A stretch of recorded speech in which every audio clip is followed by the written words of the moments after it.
You're listening to the Rebel Scum podcast. You are always scum. Rebel Scum. From odds making to list rankings, we've got you covered. And don't forget to join us on Patreon for early access and exclusive content. Here are your hosts, Brock and James. James, this heat wave we're going through, Right? makes it feel like Pisana, not Tatooine, but Pisana. Why? Because I just say, "Ooh, it's a sauna in here." Ha ha! Rebel Scum podcast. This is why I'm Sweaty Brock. This is Sweaty James. It has been 35 plus for the last week. yeah. It's nice outside, but my air conditioning is not working. So Yours doesn't work. I only have the portable. I have 3 portable air conditioners. They do not do enough. yeah. Close the blinds. Close them all. But you know what? I'll take this over the cold snow. 100%. I'll take this over the cold. 100%. Yeah, I much prefer that. But then Erin's like, "We're gonna do a garden," and I'm like, "Oh my god!" She's like, "So start shoveling your garden." And the garden is 40 feet long. Yeah. It's no, and I'm not exaggerating. 40 feet. It is 40. It's a 40 by 20 garden. Yeah. And she's like, "We have to dig rows." Let me tell you. So I'm out there sweating, and she's like, "What's wrong?" I'm like, "I think I have heat stroke." And then I reach up, and Obi-Wan's there, and I'm like, it's like reverse Hoth outside, but it's way nicer. I only have a few beers left. It's getting crazy, but I do work inside during the day. Although later on today, I'm going to work outside because I can. Yeah. And it's nice. It's nice to wear shorts. Have you been wearing shorts? 100%. Yeah. I've been like in the shorts. But when we first, so I had to till the garden. So when I was doing that, I wore pants for a few days. Yeah. Because obviously that, but also the area I was where we took around it was like Tickville, right? Yeah, Like yeah. And I was like, okay. Luckily, I did not get any on me at all, which was nice. But and like not even one crawling up me. There was none. So we might have got, because we mowed the area before. So I think we might have got all the tick. But I wore it because tick. But I'll tell you. It sucked. It sucked. I do. I know. Like, what was Luke thinking wearing those robes on Tatooine? Like, jeez, that is exhausting. By the way, do you think Uncle Owen and all them, he's just wearing like Qui-Gon's robes, and maybe he left there one night when they stayed there? Because why do they dress the same as Jedi on Tatooine? I don't know. I think you can't really talk about the Tatooine apparel because it's like robes and like tight like, would you say Luke's wearing boots, or is it just like some kind of like cloth shoe that goes halfway up his like calves? And then you get Aunt Beru wearing like a polyester 70s Brady Bunch vest. True. And they drink milk.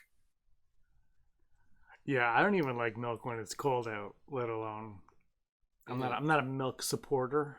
I'm a no. Yeah. Not a fan of the milks. Especially if milk was a bad choice. Anchorman was right. Ron Burgundy never lies. Ever. Never. Ever. Many fine suits.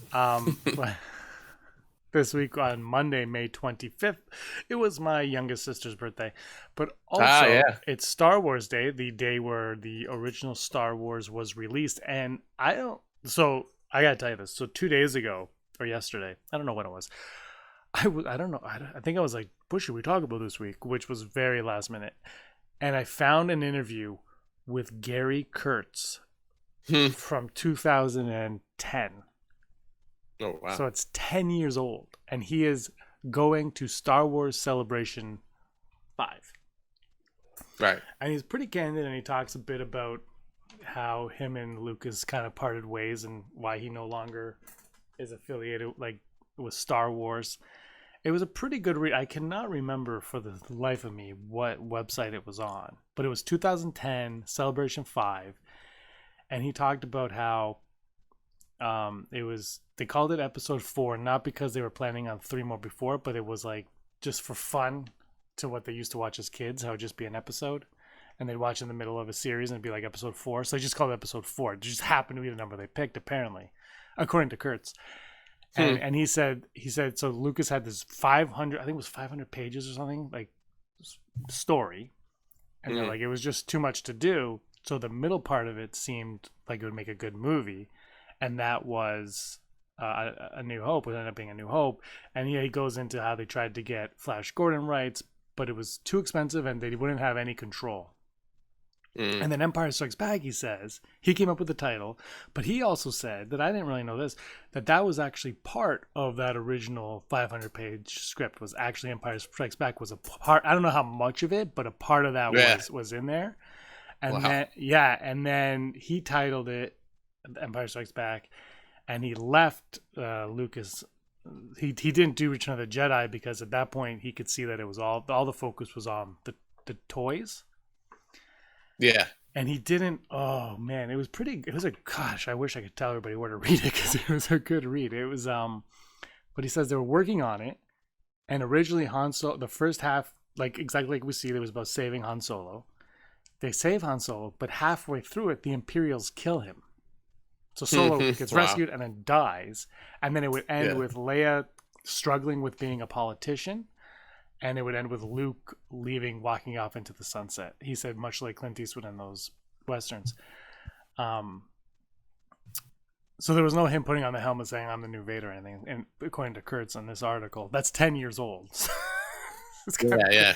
But he went on all that. I thought it was a really good read. It was not everything was new, but it was, I think the reason why I found it actually was because I was like, I wanted to know his perspective, because you hear the George Lucas, you hear this and that, but I was like, what did Kurtz actually think and do? And so he hated the second Death Star idea, and there's a few things, and then he said he could see that the profits from the toys, because he goes, the problem is you make way more money selling toys than you do making the movies. So he could see that was the direction it was heading.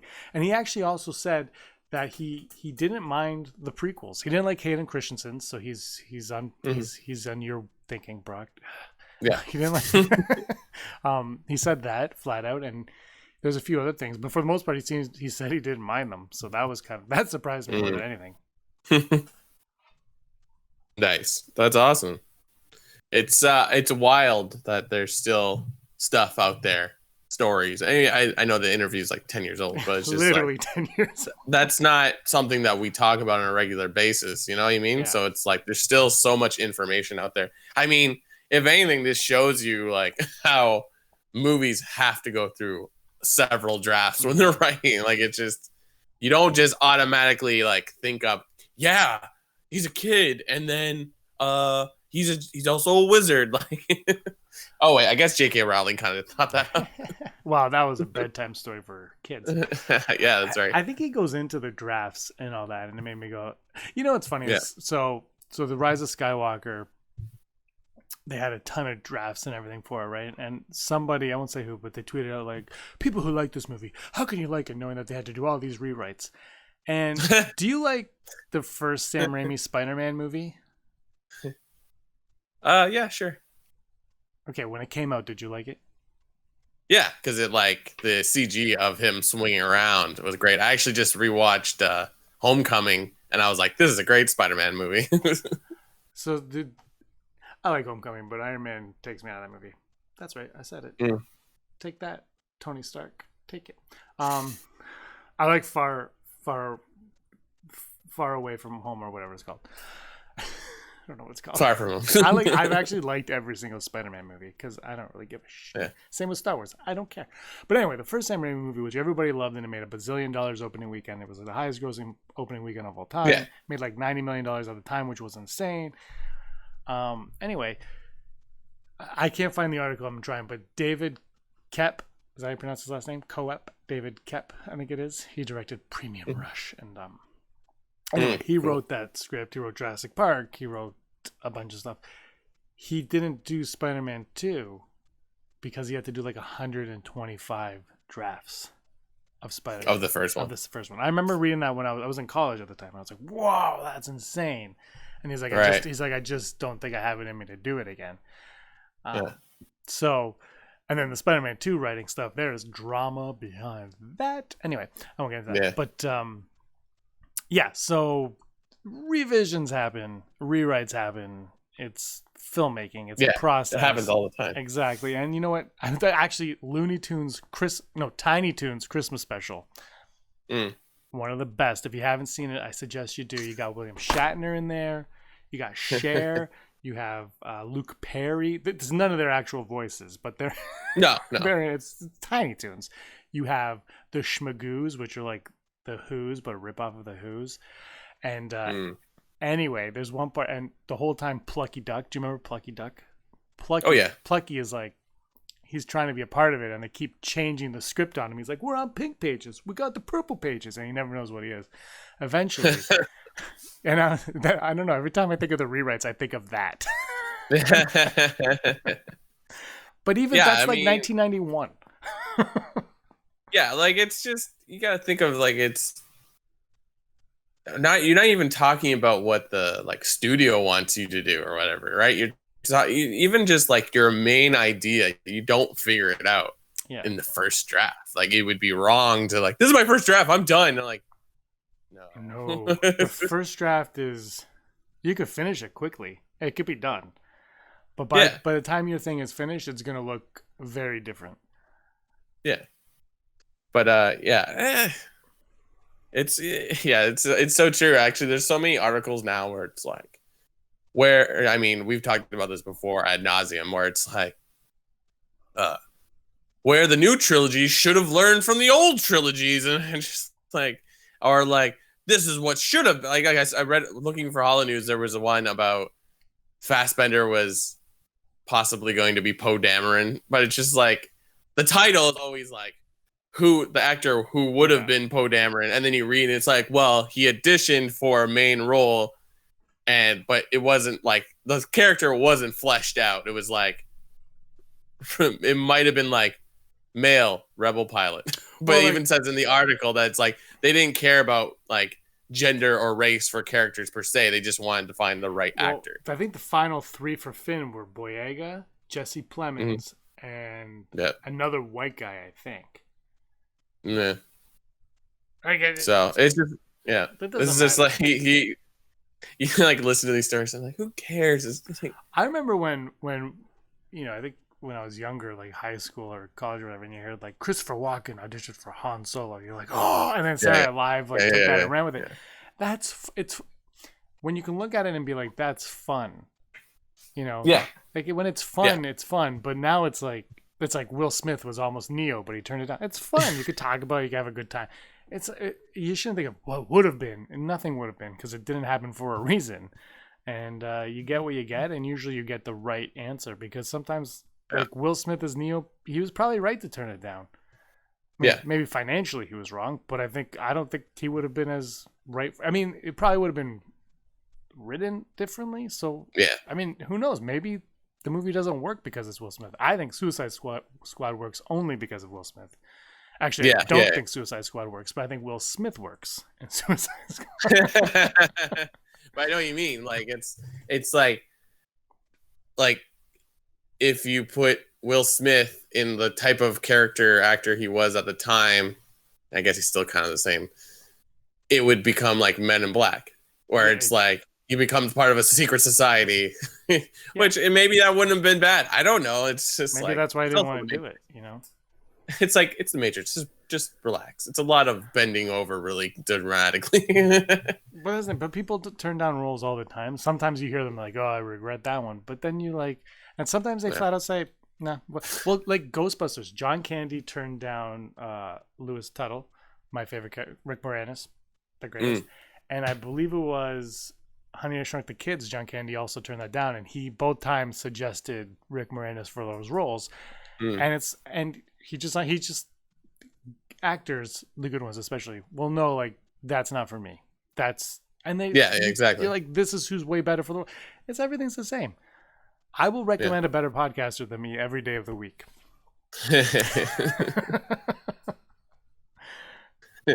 Stop recommending Andrew, for the love of God. No, I said better. Yeah. And then, some actors just don't remember they were even in films, like Gwyneth Paltrow. Which one did she forget she was in? Spider-Man. Well, that was Spider-Man Homecoming. Yeah, but she was probably shooting that She's one. barely in that movie. Yeah, but she probably shot that. She was probably on set for like Avengers 10. They were like, "Can you just do this line?" She's like, "Yeah, I'll do the line." Like, look, man, those movies are paychecks. Oh yeah, big time. Chris Evans was like, he's like, it changed my life taking that role. No kidding. No kidding. Now you have 7 houses. I get it. It's fine. No, and you know what? Whatever. Willem Dafoe only took Spider-Man because he needed a big movie. He was like, I want to do a big movie. Paycheck. He does that big movie, then he can do The Lighthouse 10 years, 13 years later, 20 years later. Yeah, exactly. So this Monday, May 25th, was also we went on a tangent. This was like that old show on TLC called Connections. I used to watch a show called Connections way back in like the early 90s, and this guy talked, and he would start with like poker, and he would end up with like the Roman guards, and you're like, how did you get there? And they'd all connect. Anyway, May 25th was also Make Solo 2 Happen Day, which another podcast, right. The Resistance, they've done for a couple years, but it explodes on the Twitters, and everybody wants Solo 2 happen. We talk about it all the time. I love Solo. I drink out of a Han Solo coffee mug. I did a video January before that thing came out saying it's going to be good. And I proved why it was going to be good, and you can agree with it or disagree with it. That's besides the point. But with this new era of Disney Plus, are we more likely to get Solo 2?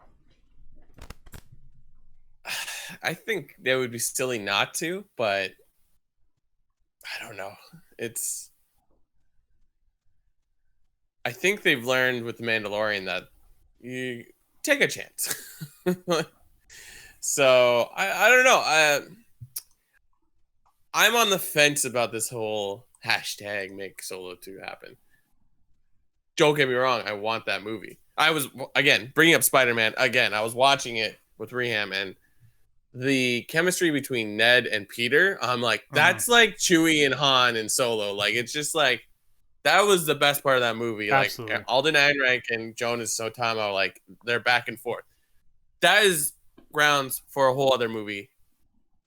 Period. End of sentence. And then throw in some Maul. Like, ooh. But I'm really not on board for all this, like, hashtag this. I'm like, just because the Snyder cut happened is about to happen, like, I don't know. I just don't like it. Yeah, I'm with you on that. I think, look, we talked about it. It worked for Sonic. And I'm really, right. I never did the hashtag release the Snyder cut thing. Because we got the Justice League and I was whatever. Yeah. I was moderately fine with it. I actually was like, that was okay. There are elements I'm like, but I'm one of the 17 people that really enjoy Batman v Superman, and I think Man of Steel is a phenomenal movie. I still think it was weird that they were like, this is going to kick off for your universe, because it's very isolated. But I love it as a movie. And I actually think I think Henry Cavill's the best Superman. Fight me, Twitter. I think he's great. I hope he does come back for more. But it is, and look, it's the only reason Snyder Cut's coming is because of this HBO Max thing. That's why it's happening. They're like, profit? Maybe you have an answer for this. I don't understand why that's going to HBO Max when DC already has a streaming service. I know it's not doing as well, but what is the reason? I'd imagine that DC thing might go out the window. So HBO Max is owned by Warner. Oh, okay, there you go. Yeah. Thank you. I didn't know who owned HBO. So that makes sense. So here's what I know about HBO Max. In Canada, the stuff that's going to go there for the most part will be on Crave. Yeah. So if they get something that isn't in like Netflix Canada or Disney Canada or whatever, it'll go on Crave here. In the States, if you have HBO Now or whatever it's called, whatever it's called. There's two. If you have that and you pay for that separately, you automatically will get HBO Max. If you have HBO, whatever their app is called, through your service provider, you have to pay additionally for HBO Max. Oh, yeah. That's true. the States, I hear it's like sometimes you get subscriptions depending on what mobile device or mobile service you use. I think there's HBO, which is like the typical HBO, but then there's HBO Go, which was an app. Yeah. And HBO Now, or it was a streaming other way. It says it doesn't make sense, and I feel like maybe one just exists over the other one now, but ours have all just kind of blended into Crave now, so that's better for us. Yeah, no, I think they even released some HBO, because HBO Max out already. It came out on the 27th. So like shows that are on there have premiered on Crave apparently. I think so, yeah. Because I think Joker was like the big one, so Joker's on Crave now. It's on Crave. So they're all together, which is cool. But that's why the Snyder Cut's happening, is because they need content for HBO Max, right? And this is why Disney should look at this and be like, let's give special editions of Star Wars or despecialize Star Wars. Just put every version of everything you have on there. Funny enough, I was on Facebook and Nerdist popped up. I don't follow Nerdist, but it's like an ad of it. It was like an article about a special edition of Star Wars: A New Hope going on Disney Plus. I'm like, another one, but it was just an article about McClunky once again, but it was from like a year ago, but it was an ad for now. Yeah, I hate those ads. I get those all the time. I'm like, come on. I don't fault Nerdist. It's an algorithm, I assume. But like, the reason like I think this is important to talk about is that HBO Max is like throwing out this big hitter, like Disney Plus has to follow up in suit, because it's just like I disagree with a lot of people, but there are a lot of people that are like, I don't want Disney Plus anymore because The Mandalorian is done and nothing else new has come out. I do think it's a problem that they rely. Well, they also look, HBO Max in the States is right now $11.99, but regular it's going to be like $13 or $14.99. Okay, that's twice as much as Disney Plus. And Iger said Disney Plus is going to be cheap because they won't have the content. They have a ton of back catalog of stuff, but I just kids don't like watching old stuff. You know that.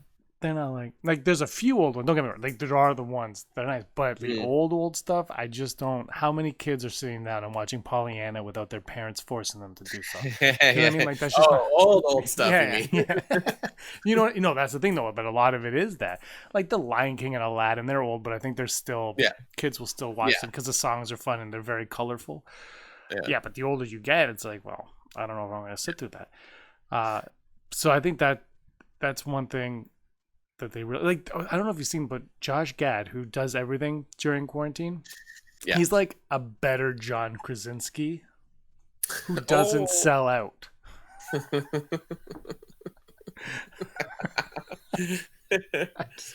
I'm sorry.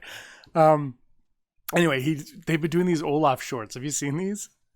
No. They're like 30 seconds, maybe a minute. I don't even think they tell. And it's just Josh Gad clearly recording on his phone or something. And he does like the voice, and then the animators at home just animate Olaf doing something, like having a bath or eating, cool. He eats a snow cone at one point, and he turns pink. He's like, I'm a snow cone. And that's it. That's like the whole thing. And you could, like, the audio isn't the greatest quality, but they're really short. And they're released online. I'm like, those are cool. Why not throw that on Disney? Why not do stuff like that on Disney Plus? Be like quarantine shorts. Bam! Yeah. And just like the top animators of whatever and do it. Because it's, I don't know. I think people would. Like, there's a 90 Day Fiance, the second greatest show on television right now, 90 Day Fiance. Dude, they're capitalizing on it. They have this thing called Quarantine Life, and it's just they're people that are on the show. Like, I'm in quarantine. Like, oh my God, it's an hour weekly. So I think, they could do that with Star Wars stuff easily, right? Like, Daisy really read a book. They did the book reading. I think that was online again. Get her to say a few Rey lines. Give me a Rey short. Post Rise of Skywalker. It's so funny because it's like, a lot of people were prepared to like do shows from their houses, but it is kind of crazy. I don't want to make it sound like our podcast sounds amazing, but like there's still like a real fall off of quality of audio because it's like they're doing you can listen to actors read Harry Potter, the first book, on Spotify, and Daniel Radcliffe does the first one. I think there's more chapters I want to listen to, and he does a great job. Is that done by who's leading that one? I don't know. I can't remember. Taika Waititi did James and the Giant Peach. I know that. Did he? Oh, yeah. Him and like he got I think like every week he grabbed a bunch of people and they read it. Yeah. Anyway, sorry. But like he's reading it and he does a good job, but then it sounds like he's just recording it with his phone. And I'm just sort of sitting here. It's like I understand no one was ready for this epidemic, but like at this point, you can get him a good microphone. You don't need a good microphone. There's a trick, and it doesn't sound as good. But you plug in headphones into your phone, and it works as a microphone. It doesn't sound as good, but it sounds 3,000 times better than the echoiness of your computer or your phone. Yeah, you just plug in headphones, and that's how I did the voiceover for my short, and not one person has commented on it. I forced him to take his time and make sure it sounded properly, but like. It's not that hard. You plug it. Everyone can plug it. You plug it in, and you say a couple lines, and it's cleaner, right? It sounds a lot more clear. Yeah. But it's just like there's I mean, I don't know why I bring that up. I think it's just sort of like, oh, that's good. That means like at some point they're like, we can't do it like this anymore. Let's go back to normal. So I'm with you. Though. I am tired of people's houses. I don't know what it is. I'm not somebody who like obsesses over celebrity houses anyway. Yeah. I don't care where, like, no offense, I don't care where people live. You know what I mean? So like, you know, I put up this crappy little stuff behind me and you have like an actual set. I'll have one eventually one year. But like, these are different. I'm saying, oh yeah, and you're in your kitchen or you're clearly in a bathroom. It's like, I love that. It's like, especially for podcasts, they're telling people to sit in closets with clothes because of like cloth like buffers the sound, makes it sound better. I'm like, it doesn't fucking matter. No, if you're in a giant open space, you might be a little like plug in headphones. They work fine. Yeah. Oh yeah. But I just think what were we even going to talk about today? Solo 2. But we talked about Star Wars. The Star Wars show did it from home, and they both sounded great. Now, Anthony Carboni, I believe, has his own podcast, so he has the equipment, and he shows it off. But they both sounded fine. I mean, look, they have, like, the best people probably giving them their tech and whatever. But it is. Anyway, Solo 2 happening. That's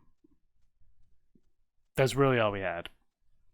Yeah, like I'm down for it. Don't get me wrong. Like I think where they leave you in the end of Solo, there's so much you can work with. There is a fear though with the hashtag, like you said, and that's okay. Like you said, work for Sonic, work for Snyder Cut. Eventually, it'll be like, stop telling us what to do, and there's gonna be like a revolt. And Solo 2 would be great. The thing is, everybody at Lucasfilm is just saying it's not on the radar. Yeah. And you could try to get on the radar, but it's such a big endeavor that's going to cost a lot of money. And if they don't think it's going to earn that money back, they'll move on. And they might just be like, that ship has sailed, that chapter's closed. Yeah. They just won't go back to it. I think that's the only thing I think that could possibly make it happen is if they desire to continue talking about Maul, which I hate to say, but like. Maul and Mandalorians are like the big seller right now. Mm-hmm. Let's be real. Oh yeah, absolutely. Maul is gonna if they continue with Maul, they can make Maul bigger than Vader. Iconically. Yeah. I don't think so yet because I don't think Clone Wars or Rebels has the cachet of the movies. But if they continue, especially in live action, I could see Maul, and not because I love Maul, but I could see Maul surpassing Vader as people I like. Identifying Star Wars with that, which I think they almost had with Kylo. I mean, it was a little bit forced because he was on all the marketing, but I thought they were close with Kylo. I just, when he takes off the mask in Last Jedi, they kiboshed it. Yeah, no, I hope it happens though. I think though more than anything, I wouldn't mind seeing more Adventures of Han and Chewie. Even those should be like shorts on Disney Plus. But like for me, I think just like the Kira Maul thing angle. Yeah.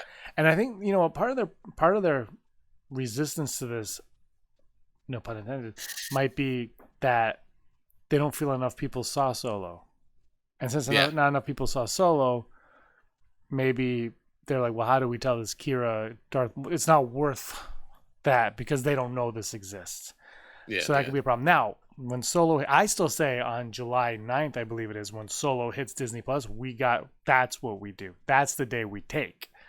You take that day and we got everybody that wants Solo 2 to happen and everybody watches Solo and you put it on repeat and you just watch it for like a week. Yeah. Like that's when you let them know. You say, hey, this is what we want. And if everybody watches it, you can hashtag all you want, but if you watch Solo, then they'll take notice because then they'll be like, people are watching this on Disney Plus. You know what? Let's do a Disney Plus series. And then you get that because that would make sense because the people watching it there are going to watch that show and they know it exists. And you know what? Like the true fans out there, you should start watching Solo and look for something that's memeable. Make a meme now. Even if it's like kind of has nothing to do with Solo, but it's a picture of like something from Solo.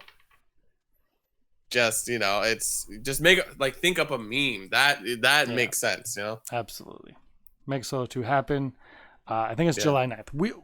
We'll get it together. Maybe we'll reach out to other people and we can be like, let's just all watch. I'll watch it on Disney Plus May 9th. I own it and I've watched it on Netflix. I think I will watch it again because I love that movie.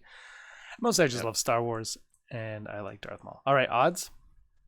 Let's do it. Tell Me Odds is brought to us by our beautiful Patreons. Thankfully, Andrew Fantasia is not one of them. Good. I hate him. Mm-hmm. Oh, wait. There's one missing at the end. Den of Nerds is still one of our patrons. Yeah, but I never say it, so I don't worry about it. No, but anyway. Our patrons are executive producer Heidi Feder, Al Schuler, Barry Brophy, Dennis Allen, Mary Kristen Aton, Jeff Wilson, Phil Staniforth, Janet Rubio, Rachel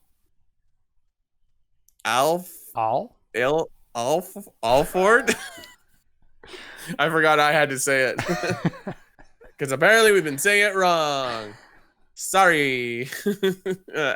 Austin Schur, Scott D, Andy Higgins, Josh Price, Mason Hope, Matt W, Rez, Rural Farm Boy, Frank Perkins, Soonerthron, Neil Lowry, D Raven, Spencer, Gleek Play 1, Kayla Davis, Animated Joy, Charlotte, Aaron, Quinton, Jericho Kane, Girls with Sabers, and the Den of Nerds.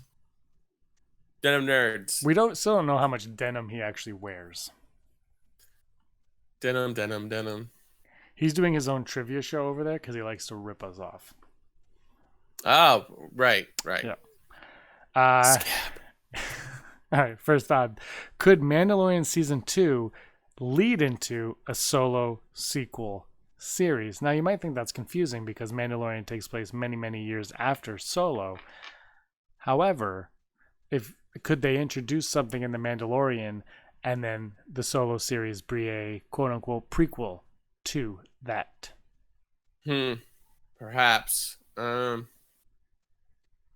If you think about it, bringing in Bo-Katan is basically it would be the exact same, only we haven't yet met her, whereas now we have, right? So yeah, like that was exactly what I was thinking. Like if you can somehow bring in Maul through the Mandalorians but not him. But you know what I mean? Just like how like the Mandalorians, some of them sided with him with their armor. If like somehow you could pull, I don't know how. I kind of lost the thread in my head. I would say like the armorer has the horns, and there was that theory going around that she was part of that. And the thing is, if you think about it, the Mandalorian production and the Clone Wars Season 7 production would have been the Clone Wars would have started probably ahead, maybe a little bit ahead, right? Yeah. What, like, maybe it was like a give and take, like, hey, that's cool, let's use that for that. Yeah. Like, so, I mean, that could prove to be legit. Yeah, no, the odds of it happening that way, 30%. I love it though. Let's do it. Yeah, I'm gonna go 21%, but I also do love it, but I just don't think they would.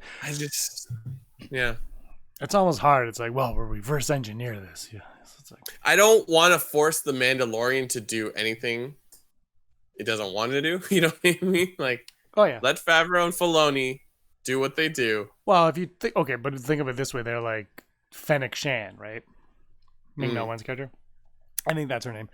She shows up, she dies, and then by the way, she has a history with Solo. Here's her, like, it's a bad example, but that's what I mean. Like, no. So it could just be like, oh, we like this character, let's bring that character back.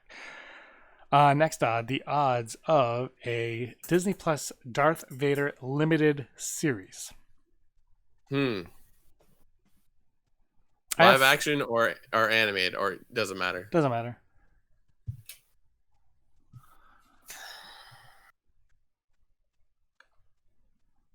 I think that's exactly what they need to do.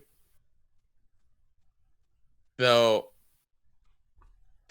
with this whole, like, this is the end of the saga, and then we do something with the characters in it, like,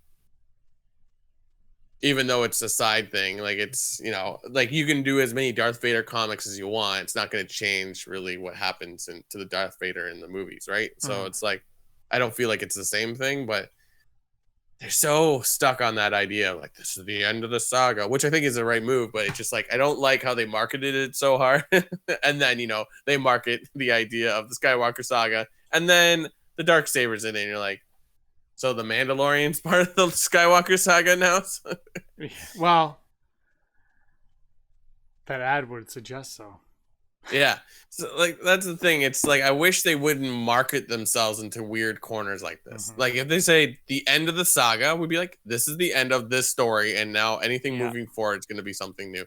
But, like, really, at the end of the day, it's all Star Wars, so who cares?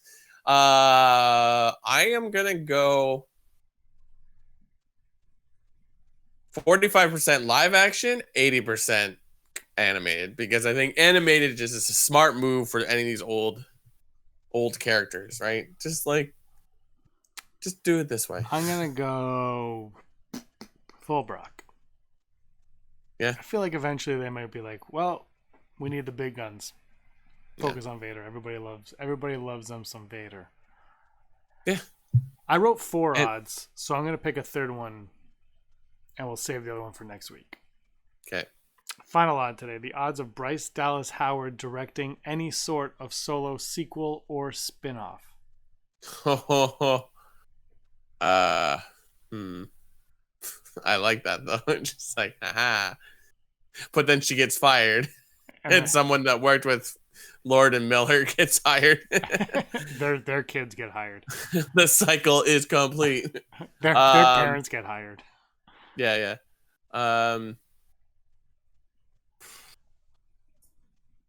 25%. I don't know. Just because I don't know what she wants to make, you know? Like, I think she's really devoted to Star Wars, but I don't know what she is as a director. You know what I mean? I know we had one episode and she's doing another episode. It's just sort of like, what is the type of story she likes to tell? Yeah. I don't know. Absolutely. I'm going to go full Brock again. I don't think it's going to happen, but also I think if it is going to happen, it's going to happen. Like, I almost feel like if anything with Solo happens, she's going to get a call. I mean, look how much we now know more about Bryce Dallas Howard just because of Disney Gallery. Yeah. In like the one or two like sound bites she has per episode, that's like, oh, interesting. Like, it's so much different now. So it's like Disney Plus is really setting up something that could enrich all of their properties. So like, yeah, like, it's make these little one-off sketch things or whatever. Like, more people are likely to watch a cartoon about Darth Vader on Disney Plus if you can hook them with more shows. So like, keep making Mandalorians, keep making big whatever feature things that grabs them in, and like maybe not even Star Wars specifically, like with the Avengers, like just try to cross pollinate somehow. I don't know. I think it's just a great move. So they fly now. They fly now. Hollow news. Holo News. Holo News. Da, da, da, da, da, Holo News. It's the Holo News.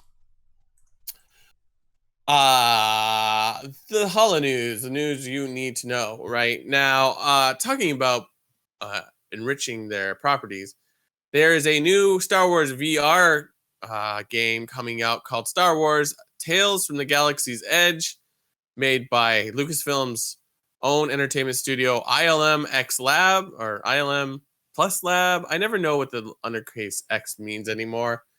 They're developing another one. I think they did one prior. So this one is going to be, I believe, on Oculus Rift. But at this point, I'm sure there's cross-platforming with VRs. I don't know. But it is going to connect the player with the Galaxy's Edge theme park at Disney World in California and Florida. Or Disney World, Florida. Disneyland is California. Sorry about that. So it's sort of, if you've been to the park, you will like this game because it will enrich the stories that they're telling there. And like, if you've never been, this is a good way to experience the park in general. They say ILM Labs is saying that this will promote story living, which will allow you to be inside a world making consequential choices that drive your experience forward. So it's sort of go in and have a new experience every time, which is new for them apparently. So yeah, that will be coming out. I don't have a date, but they are working on it. So if you're an Oculus Rift person or VR in general, look out for this one. And in even more important news, Disney World in Orlando plans to reopen July 11th. As it was announced this week with the Orange County Economic Recovery Task Force. That's quite a title. The theme park will open Magic Kingdom and Animal Kingdom on the 11th, and Epcot and Hollywood Studios will follow on July 15th. So those of you wanting to check out Galaxy's Edge, it's going to reopen there. Of course, there will be new standards and practices. I believe they will not have parades anymore for the time being. There will be no, what do you call those things at night? Fireworks. There will be no fireworks, obviously, because those create massive groups of people. There will be, of course, plexiglass barriers. You will be required to wear a mask. But you know what? They are going to open, and they will try to keep it safe for everyone. So anyone going, please be safe. Also, the Star Wars Hotel has continued construction. I believe they're starting to take reservations. I'm not quite sure, but yeah, it is once again being built. And in our final story tonight, or today, or this afternoon, whenever you're watching or listening to this, Star Wars Jedi Temple Challenge has been announced. It will premiere June 3rd, 2020, with 2 full episodes that test young Padawan's strength, knowledge, and bravery in a series of trials designed to discover who is capable of becoming a Jedi Knight. The 10-episode series will debut on StarWarsKids.com and the official Star Wars Kids YouTube channel, which currently hosts Galaxies of Adventures, the Clone Wars Fun Facts, and a whole bunch of fun crafts. So check it out. Oh, James, who's the guy that plays Jar Jar Binks? Ahmed Best. Ahmed Best is the host. He's back in Star Wars. He's not Jar Jar Binks. He's a Jedi Master / host. Check it out. And this has been your Holo News. Bam! Top 5. James, before we get to top 5, was this show not supposed to be on Disney Plus? This show? The Rebel Scum podcast? Show. Yeah, Rebel Scum. As far Jedi Temple Challenge. As far as I know, it was created for Disney Plus. Yeah, but in this story I read, it was only on YouTube, so I'm a little confused. Weird decision. Once again, especially since they just premiered Big Fibber or whatever. Did you see this on Disney Plus? Yeah, it's a game that's almost identical to this. Yeah, maybe that's. I don't know. I thought it was supposed to be on. Yeah, I don't know. Me too. Who knows? Not enough content on Disney Plus. Let's put it on YouTube.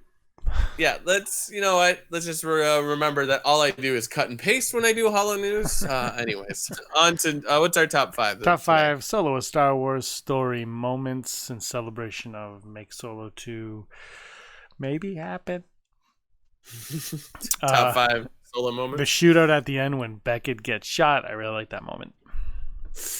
That's your number 5? That's my number 5.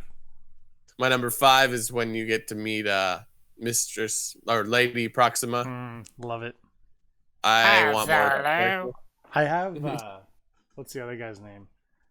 Mr. Tumnus. Oh, Mr. Tumnus. Mr. Tumnus. He's right there. I like James him. McAvoy. Yeah, Moloch. Moloch. James McAvoy. Mr. Tumnus. By the way, apparently Netflix is doing like the whole Narnia, like 7 movies or something. The what? Narnia? Netflix is doing like all of them. Really? Yeah. I was like, what? Is this for real or is it fake? loved Yeah, I loved every single one of those movies. Have you read the books? Oh, of course. So good. Yeah. When I was a kid, it was like, you have to read The Lion, the Witch, and the Wardrobe. I was like, oh my God. And I loved it. Then I saw the BBC movie and I didn't love it. Oh, so good. I was like, I was snooty as a child. I was always like, I remember when I was in grade 1, first grade, for all of you, we had to read Charlie and the Chocolate Factory. And yeah, how old are you in the first grade? 8, 9? No, 10? No, you're like 6 or 7. Yeah. So anyway, we read this. Now it's like a grade 4 book. I'm like morons. So I'm reading this book, and they're like, "We're gonna watch the movie," and I was like, "Oh!" And this is like 1988, 89, right? Yeah. I'm like, "Okay, well, we'll watch this movie." They're like, "It's Willy Wonka and the Chocolate Factory." I was like, "Well, that's wrong." So the movie plays out, and I was like, I hated it so much. I was like this little kid. Like, I came home and I complained to my mom. I was so pissed off at this movie. I was like, but the book does this and the movie to this. And Mom's like, well, they make changes. I was like, but why? And then skip ahead 5 years, 6 years. I'm now in the 6th grade, celebrating my 12th birthday, 11th. And I go see this movie called Jurassic Park based on this book that I loved. So pissed off. I was like, why'd they do that? The book's quite good, actually.